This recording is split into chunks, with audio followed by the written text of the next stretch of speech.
tangan pelaku tuh ada di sini. Bekas ya? Iya, jadi ponakan saya tuh nggak bisa mingkem, Mal. Enggak. Meskipun udah diikat tali pocong itu dia masih gini. Enggak gini. Padahal udah diikat ya, Bang ya? Iya kan gitu. Iya, tapi dia nggak mingkem begini.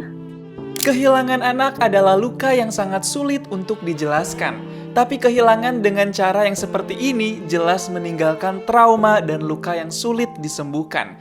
Saat seorang ibu datang ke sebuah podcast sembari membawa foto anaknya yang sudah tiada, bersimpuh memohon bantuan agar sang pelaku segera ditangkap dan diadili. Namanya Zahra, usianya baru 9 tahun, siswi kelas 2 SD yang seharusnya masih sibuk bermain dan belajar, tapi nasibnya berkata lain. Zahra justru ditemukan sudah tak bernyawa di sebuah mes pekerja.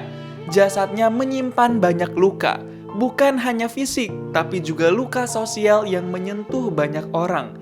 Ibu mana yang bisa menerima kalau anaknya meninggal karena jadi korban kekerasan dan kejahatan yang paling keji? Apalagi pelakunya sempat berhasil meloloskan diri dan sangat susah untuk ditemui. Jadi sebenarnya apa yang terjadi pada Zahra? Gak lama-lama, mari kita kupas tuntas fakta di balik kisah memilukan ini.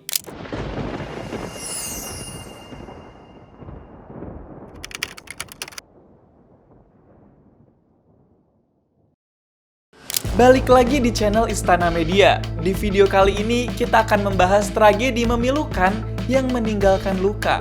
Bukan hanya untuk kedua orang tuanya, tapi juga untuk siapa saja yang mendengar kisah ini. Kejadian tragis ini menimpa seorang anak perempuan yang baru duduk di kelas 2 SD.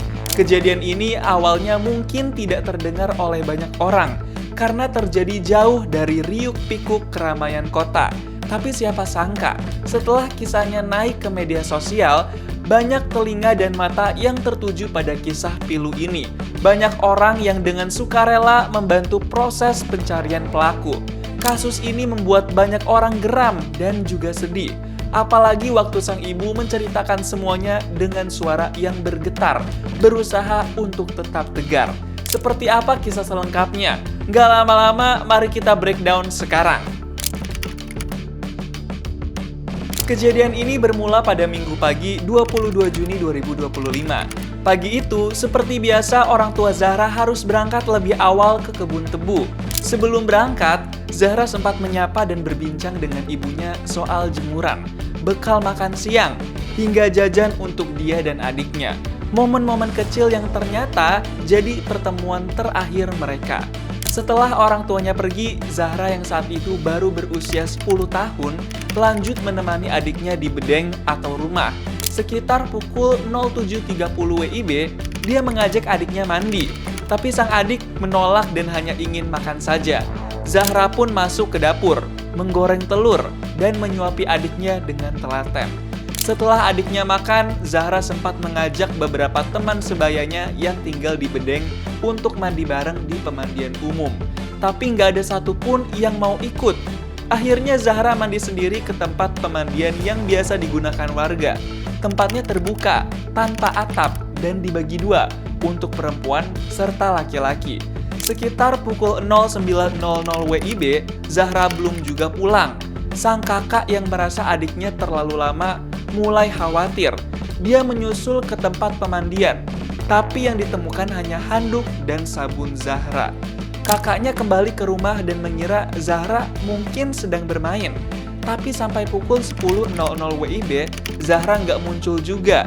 Dia kembali mencari ke rumah-rumah sekitar dan bertanya pada teman-teman Zahra.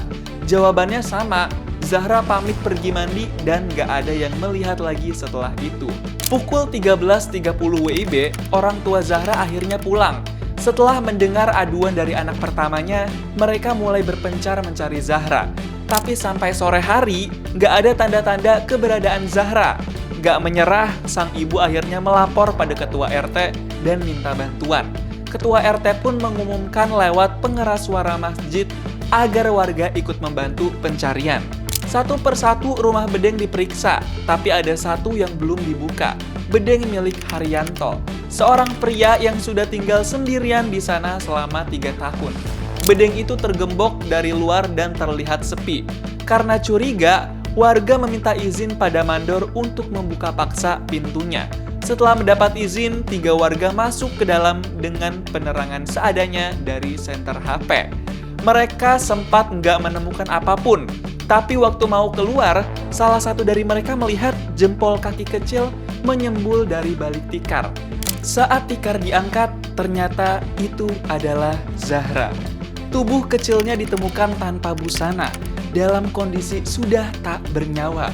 Mulutnya berbusa, tubuhnya lebam, dan ada luka-luka yang menunjukkan kekerasan seksual. Zahra akhirnya ditemukan, tapi dalam keadaan yang paling memilukan. Setelah 1 bulan kasus ini nggak ada perkembangan, keluarga Zahra, terutama Bibi dan sang ibu akhirnya datang ke podcast Denny Sumargo. Nggak cuma datang untuk menceritakan kisahnya, tapi di hadapan Denny Sumargo alias Densu, Ibu Zahra bersimpuh memohon bantuan agar kasus ini bisa disuarakan lebih luas, sampai anaknya dapat keadilan. Oh bener ya Bang? Iya, Bu. Mohon, Bu. Iya. tolong bantu. Iya, sus. Udah. Ini Iya, gege. Udah. ini buat Iya. Udah. Udah. Ya, Bang. udah. Bang. Udah. Ya. Udah. Duduk. Ya. Paham aku, ya? Udah mau 1 bulan, belum ada kabar. Belum ada perkembangan, belum ada, Bu. Ibu Zahra sangat merasa sedih karena setelah hari kejadian itu, Haryanto yang merupakan terduga pelaku belum juga ditangkap. Selama ini, Zahra dikenal sebagai anak baik, penurut, dan penuh kasih sayang pada keluarganya. Maka kepergian yang tragis ini nggak seharusnya berakhir tanpa kejelasan. Zahra hanyalah anak dari keluarga sederhana. Dia bersama keluarganya tinggal di bedeng atau mes di perkebunan tebu milik PT Indo Lampung Perkasa. Pada Densu, sang ibu memohon bantuan agar kasus ini terus dikawal hingga menemukan titik terang dan keadilan. Beberapa waktu setelah podcast viral, publik terus menyorot kasus Zahra. Tekanan dari masyarakat perlahan membuat penyelidik bergerak, hingga akhirnya pelaku alias Haryanto yang berusia 42 tahun berhasil ditangkap pada Rabu 23 Juli 2025 di area perkebunan tebu wilayah Kabupaten Mesuji, Lampung. Menurut keterangan polisi, sejak tanggal 22 Juni 2025, Haryanto hidup berpindah-pindah. Dia juga menyamar jadi buruh harian. Penangkapan pelaku ini berawal dari laporan seorang warga yang mengenali wajah pelaku dari media sosial. Kemudian warga tersebut melaporkannya lewat kanal Halo Pak Kapolres. Sebelum ditangkap, Haryanto bahkan sempat meminta pekerjaan pada salah satu warga.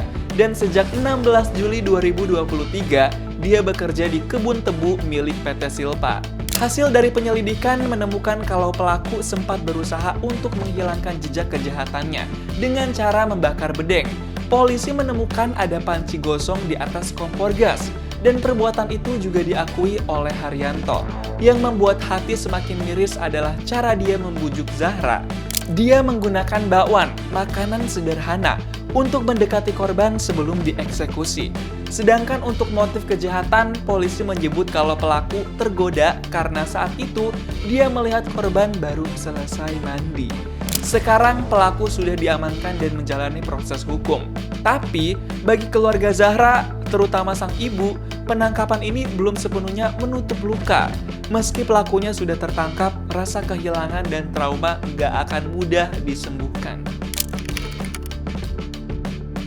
Kisah tragis Zahra ini menjadi pengingat bagi kita semua. Kalau anak-anak sangat membutuhkan perhatian dan perlindungan, ada 3 hal yang bisa kita pelajari. Pertama, anak tetap butuh pengawasan meski terlihat mandiri.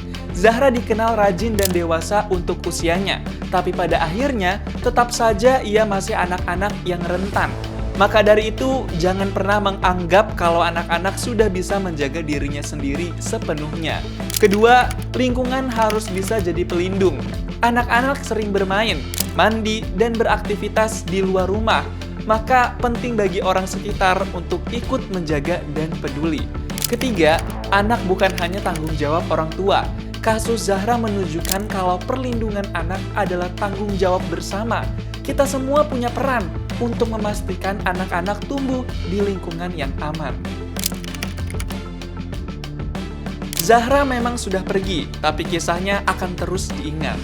Dia adalah simbol dari banyaknya anak lain yang mungkin hidup dalam lingkungan rawan, tapi nggak pernah benar-benar terlihat.